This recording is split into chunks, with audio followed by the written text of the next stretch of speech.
Женщина в современном обществе. Взгляд молодежи Республики Абхазия. Так называется социологическое исследование, которое провели ученые Абхазии и Адыгеи. Почему объектом исследования стала именно эта тема и какие выводы были сделаны, расскажет Нала Касландзя, доктор исторических наук, доцент кафедры истории, археологии и этнологии Абхазии, Абхазского госуниверситета, и Зухра Гучетель, кандидат социологических наук, ведущий научный сотрудник отдела философии и социологии Адыгейского гуманитарного республиканского института. Здравствуйте, уважаемые гости. Здравствуйте. Здравствуйте. Итак, первый вопрос, который напрашивается, это непосредственно сама тема. Почему обратились именно к этой теме и почему в этом контексте важен именно социологический срез? Было спасибо большое за приглашение, что дали возможность поделиться результатами нашего исследования с широкой аудиторией. Ну, как мы пришли к этой теме? Дело в том, что я историк-медевист, и тема моей докторской диссертации была посвящена женщинам Средневековья. После того, как я завершила работу над своей диссертацией, у меня появилась такая идея узнать, а как современное абхазское общество относится к женщине, каковы роль и место женщин в современном абхазском обществе. Но посмотреть на этот вопрос именно глазами молодежи, глазами молодого поколения. И я обратилась к своим коллегам в Адыгейский республиканский институт гуманитарных исследований, в отдел философии и социологии, и предложила им сотрудничество. Это обращение, оно произошло как бы не спонтанно, не просто так, потому что свой путь в науку я начинала именно в Майкопе, в Адыгейском республиканском институте гуманитарных исследований, именно в этом отделе философии и социологии под руководством доктора философских наук Руслана Асхадовича Ханаху, известного ученого. И вот так случилось наше с Зухрой Гучетель сотрудничество, которое вылилось в вот такое социологическое исследование. Как нам кажется, вообще, очень интересное. Вообще понятно, что связи, видимо, были заранее налажены, но тем не менее вот эта возможность пообщаться с коллегами, да, обратиться к их там опыту, знаниям, потому что я понимаю, что Зухра, она именно социолог, проводит социологические исследования. Конечно. Вот, и это, наверное, дорогого стоит. Вот, как вот вы считаете? Возможность общаться. Безусловно. Вот в рамках такого взаимодействия все обычно и происходит. Да, у меня первый был опыт такого сотрудничества, и он оказался очень удачным. И я думаю, что мы будем продолжать сотрудничать и в дальнейшем. А давайте с Зухрой пообщаемся. Зухра, расскажите, пожалуйста, вот как у вас началось это сотрудничество, и заинтересовала ли вас эта тема, когда вам сказали, вот, знаете, вот такая мысль есть, что вы по этому поводу думаете, поработаете ли с нами и так далее? Спасибо за приглашение, спасибо за вопрос. Вы знаете, как раз мы готовились к форуму кавказоведов, который сейчас проходит в Абхазии в эти дни. Мы готовились к этой конференции. И Нала предложила данную тематику, но, к сожалению, чтобы, вот, например, составить опросник, чтобы провести сбалансированный социологический опрос, надо владеть, например, скажем так, вот сколько человек проживает в Абхазии, сколько, вот, например, соцдемблоком я должна была владеть. И я сразу, конечно, подхватила идею, но с трудом представляла, как я опросник составлю. Ну, потом опросник мы составляли таки около 2 недель, да, Нала Валерьевна? Да. Ну, потом у нас были дискуссии, ей не нравились мои вопросы, она как-то редактировала. Я говорила, нет, это социологически, это не так, не надо так. Ну, честно говоря, у нас опрос получился очень-таки неплохо. А вот мне скажите, пожалуйста, вот опросник, это же, наверное, важно. Какие вопросы включались вот в ваш опросник, скажем, что входило, да, какие вопросы входили туда, и почему вы вот, ну, так, а не иначе, допустим, сформулировали вот последовательность этих вопросов? Ну, последовательностью и всякими такими тонкостями занималась Нала Валерьевна. Я с социологической точки зрения, вот выбор выборку, как лучше построить, и за каким этот вопрос первый, какой вопрос первым будет, какой будет вторым, какой будет третьим. Это важно, да? Да, это важно. Конечно, в социсследовании это очень важно. Этим я в основном занималась. Ну, потом потихонечку, единственное, вот в социологии этот опрос за раз ничего не делается. Потихонечку мы поднимались по лестнице. И я втянулась. И мне очень было интересно. Мы провели этот опрос в режиме онлайн. В Google опроснике мы провели. Репрезентативность у нас составила 200 человек. Ну, честно говоря, когда уже опрос заканчивается, ты уже видишь свои ошибки. Естественно, любой опрос нужно закрепить обязательно методом интервью. У нас этого не хватило, потому что у нас и времени не оставалось. И я считаю, что мы охватили неплохую аудиторию, 200 человек, это неплохо. А выборка какая была? Кого вы опрашивали? Срез был до 35 человек. Нам было... Вот школьников у нас мало, да? До 35 лет. До 35 лет, да. До 35 лет и 200 человек, да? За 200 мы опросили. Да. Ну, можно, честно говоря, вот уже в дальнейшем расширить границы этого опроса. Ну, можно сказать, что мне было очень интересно вот ответы. Вот когда анализируешь, обрабатываешь анкеты, вот очень интересные ответы давали ребята, между прочим. Ну, единственное, да, не хватает вот при написании аналитического текста, вот не хватает вот именно метод интервью. Потому что метод более интервью подробный. больше дает. Как моя практика показала, этот онлайн-опрос, анкетный опрос, ребята, особенно молодежь, любит приукрашивать действительность. Потому что кто-то не мог знать, кто такой, например, скажем так, Герзмава или Алиса Гинзбург. Они могли не знать, а у кого-то спросили, они галочку поставили. Это практика показала, это я знаю. А вот метод интервью уже сразу изучаешь настроение респондента, характер респондента, знания респондента, и все-таки вот это психологически, да. Я думаю, что если есть планы продолжить, как раз и можно было бы восполнить вот этот пробел, о котором вы сейчас говорите, что не хватает Конечно, интервью. я уже вижу свои ошибки. Я уже, как говорится, частично ознакомилась с историей Абхазии, как говорится. Поэтому, мне было интересно, как некоторые молодые ребята, например, вот среди вот таких вот знают Индиру Ганди. Вот, например, когда Индиру Ганди убили, мне было сколько лет? Наверное, лет 9-10, в третьем где-то классе училась.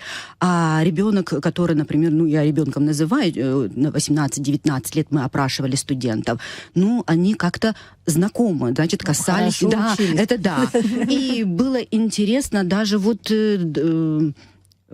кто там Нала Валерьевна назвал, еще Геродота, Тамару. Так что мы интересную информацию собрали. А вот хочу сейчас узнать. Вы не зря обратились к теме женщины, я так понимаю, Конечно. да? Вот меня сразу как-то зацепило, что вы изучали женщин Средневековья, Да. и вот, скажем так, наше время, да? Да. Сильно изменилось отношение? Начнем с того, что мы с нашим респондентам по моей инициативе предложили следующие вопросы. Вот один из них звучал следующим образом. Кого из женщин вы можете выделить в истории Абхазии как самую выдающуюся личность? И, по рейтингу первые 5 позиций заняли Сария Лакоба, вторая позиция Мэри Авицба, третья Тамара Шагрыл, и 4-я это как раз женщины, известные личности, которые в Средневековье у нас сыграли огромную роль. Это царевна Гурандук, 4-я позиция, и 5-я царица Тамар. То есть мы в своем исследовании указываем, что наши респонденты показали неплохое знание истории. Ну, то, что Сария Лакоба окажется на первом месте, как бы это было прогнозируемо, но вот остальные, особенно 3-я и 4-я позиции, нас приятно удивили. Меня особенно 4-я удивила. Да. И в результате следующий вопрос наш был как-то, проистекал из предыдущего, мы предложили нашим респондентам назвать наших современниц абхазок, которые, в общем, могут служить примером для современной молодежи. Ну, здесь тоже, можно сказать, первая позиция прогнозируемая была названа известная оперная певица Хибла Гильзмава. Да. Но это известность, знаменитость, это корона некая, да? Да, то есть другую личность, да, еще получили. Да, медийные. Конечно, мы обратили внимание на то, что в этот рейтинг попали медийные личности. Вторая позиция — это Гуля Михайловна Кичба. Вот, ее деятельность известна нашей молодежи, да, к ней с большим уважением относятся. Но в этот рейтинг попали и, значит, Софа Агумава была названа, Людмила Гунба была названа, наша известная певица, и попали молодые известные модели. Адица Берзения и Виктория Квициния.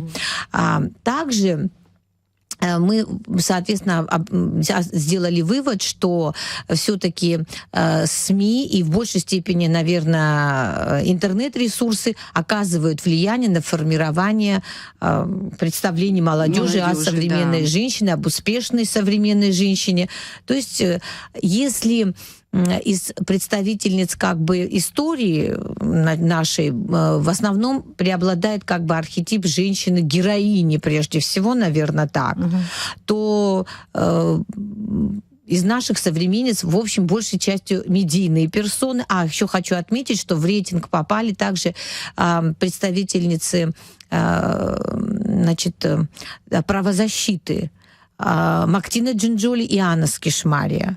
То есть их деятельность тоже известна, да, молодому поколению, и они отметили это. Но хочется сказать следующее. Вот интересно, журналисты не вошли? Нет. Из журналистов, вот из тех, кто занял... Журналисты не медийными оказались. Они берут интервью, а сами у вас, наверное, времени нет.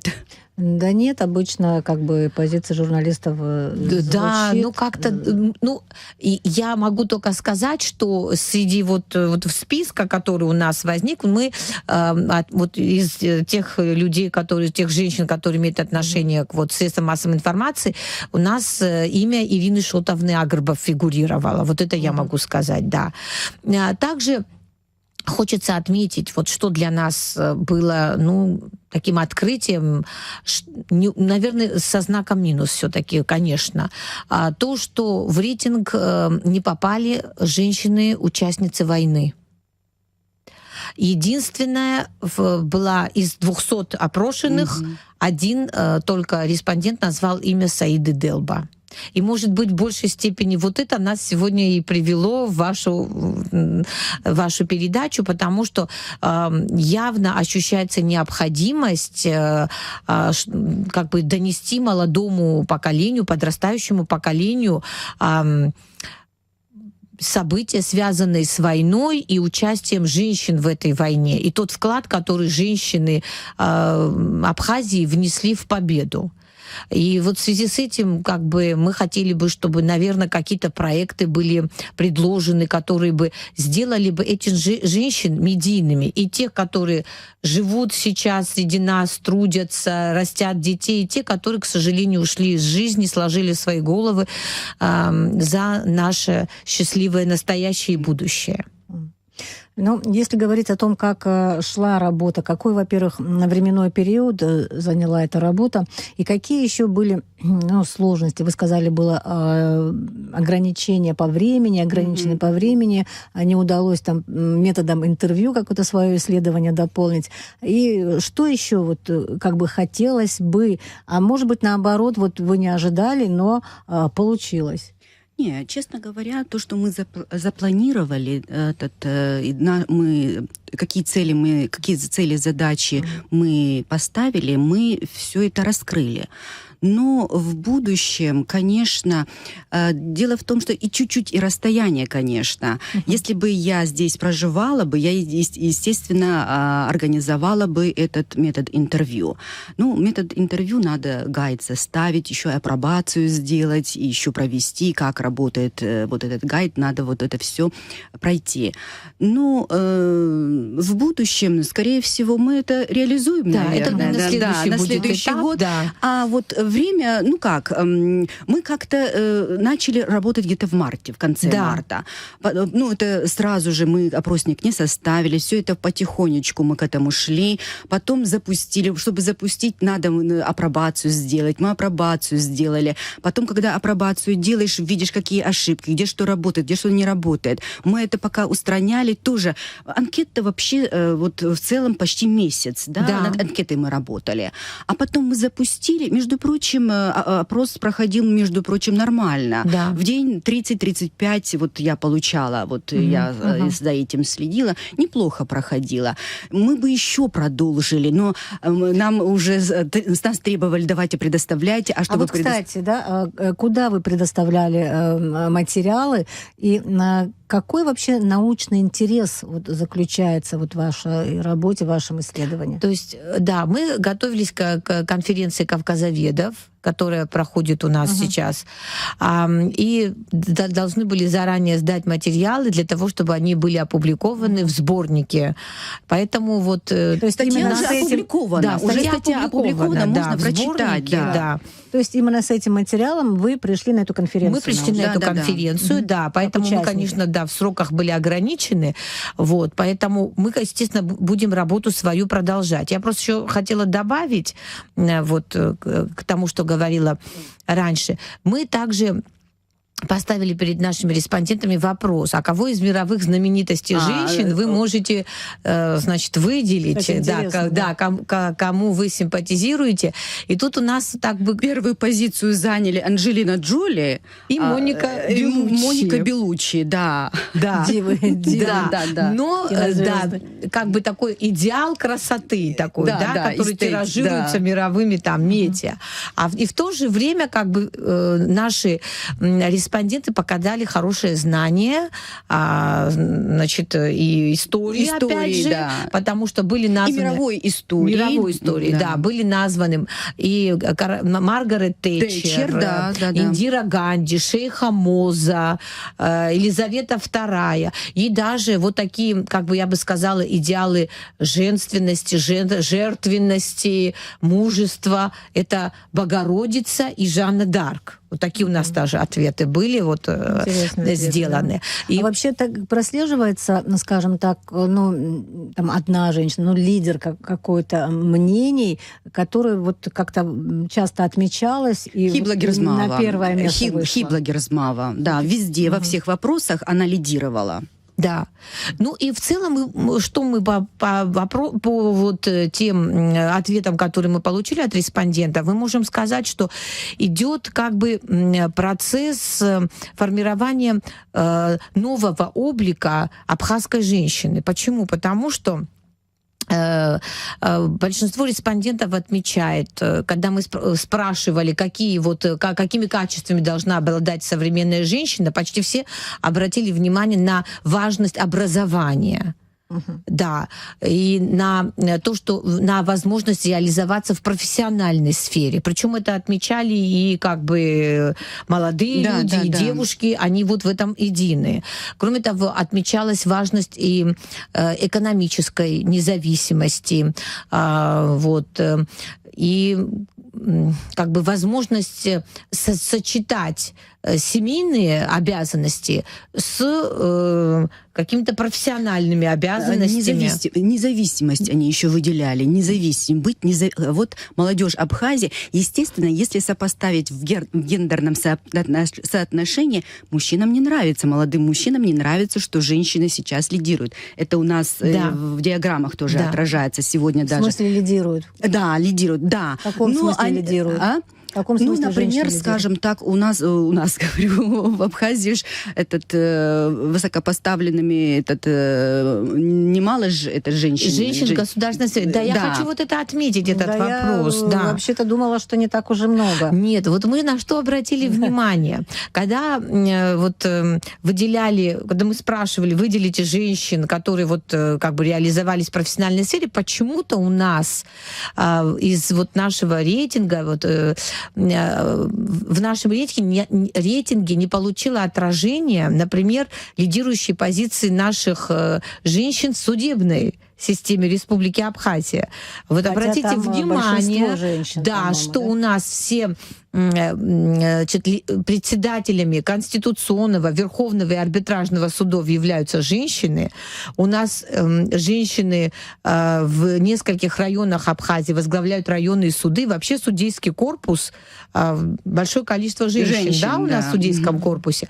Вот это мы видим, что та сфера, в которой женщины наши находят реализацию. Но почему-то... почему-то молодежь не отвечает. Молодежь на это не отреагировала почему-то. Я думаю, что просто, может быть, не обращали внимания, не в курсе. Они не такие медийные личности, понимаете? Вот, скорее всего, не медийные. Они вот поэтому. А насчет учителей что сказали?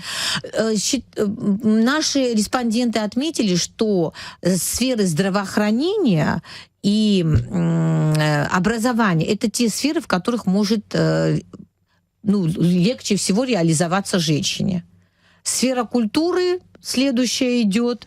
А госслужба вообще не попала. А вот мне интересно, вот вы сказали, что молодым людям не понравился вот этот пункт о независимости женщин, да? А на чем вы сделали такие выводы? Кому сейчас не нравится независимая женщина? Ну, это когда мы анкеты обрабатываем, мы видим, как мужчины ответили, как женщины отметили. Поэтому мы в каких-то вопросах вот индикатор поставили, и я по индикатору видела. Вот, например, скажем, какой у нас там вопрос был, что, вам нравится, вот, как как там у нас было, вам нравится, когда женщина, например... занимает высокую руководящую должность. Естественно, женщины ответили, естественно, да, а мужчинам, да, не нравится, конечно. Но у нас же там же еще было, почему не нравится написать. Ну, никто ничего не написал, они просто наблюдают. Москва слезам не верит, помните? Женщина не должна зарабатывать больше. Во, как раз, история повторяется. Ну, смотрите, научный интерес, в чем заключается вообще цель работы? Вот вы сейчас выяснили, да, что медийные личности привлекают людей, привлекают людей успешность, да, какая-то женщин, самостоятельность, независимость и так далее. Что потом вот с этой информацией, вот вы думаете, нужно сделать? Как ее, скажем так, воспринять и опираясь на эти, скажем так, данные, что нужно сделать? Воспитание что-то усилить, что нужно делать? Ну, во-первых, вот исходя из тех результатов, которые мы получили, я считаю, что нужно обратить пристальное внимание на тот аспект, что история нашей войны и вклад женщин недостаточно... А что еще? Это вы уже говорили. Да, вот это первое. Второе, наверное, все-таки нужно популяризировать и тоже медиатизировать достижения женщин на государственной службе. Ведь получается так, что у нас, я не хочу ничего плохого сказать, но те женщины, которые в различных сферах занимают у нас работают в бизнесе успешны, допустим, там занимаются какими-то благотворительными проектами, они почему-то у нас вот мало заметны, и наше молодое поколение почему-то вот не обратило на них внимания. Мне кажется, вы знаете, очень много у нас, как бы, когда мы там звоним, взять интервью и так далее. Я не публичный человек, там, я не хочу там лишний раз. Меня слишком много, вот такие вот вещи, но есть такой момент. Кстати, вот говоря об этой конференции, как восприняли, скажем так, вот ваши публикации, вашу работу, ваши коллеги-ученые? Очень хороший вопрос. Восприняли на ура. Особенно вот когда мы включили диаграммы, когда увидели на этом Анджелины Джоли, такой хохот в зале стоял. Научная конференция. Да. Я вот, если говорить честно, то серьезно, да, наши коллеги очень заинтересовались исследованием. И предложили и как продолжить раз работу. предложили и продолжить исследование, и как раз это их была инициатива, чтобы результаты этого исследования, они стали бы более так бы известны широкой публике. Хочу вот этот момент еще раз, чтобы мы подчеркнули, потому что вот наша программа, она вообще вот нацелена на то, чтобы подсвечивать вот этот момент сотрудничества между людьми, научными учреждениями, странами, организациями и так далее. Вот этот момент, насколько важен, насколько он способствовал, скажем так, удачному завершению вот вашей научной работы? Я думаю, что наше научное сотрудничество только начинается и имеет хорошую основу для того, чтобы продолжиться в будущем. И, возможно, и по этой проблематике, которую мы подняли, и, может быть, у нас какие-то и новые проекты возникнут. Взаимодействие с коллегами, во-первых, обогащает прежде всего, стимулирует, как бы дает возможность скооперировать свои действия для получения научного результата. Я бы так сказала. Спасибо вам большое за интервью. Спасибо, что нашли время прийти в студию, рассказать о своем исследовании, своей работе. Думаем, будет интересное продолжение. Я напомню, что мы говорили с Налой Касландзе, доктором исторических наук, доцентом кафедры истории, археологии и этнологии Абхазского государственного университета, и Зухрой Гучетель, кандидатом социологических наук, ведущей научным сотрудником отдела философии и социологии Адыгейского республиканского гуманитарного института.